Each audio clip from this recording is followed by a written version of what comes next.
kerran tyttö. Hänellä oli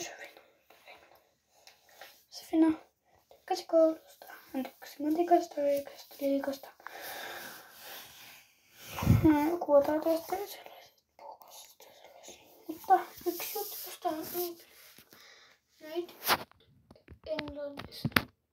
Koska silloin piti lukea, koska melkein oli koe. En tykkää. Mutta onneksi sitä oli keskiviikkona. Mutta se oli rankkaa.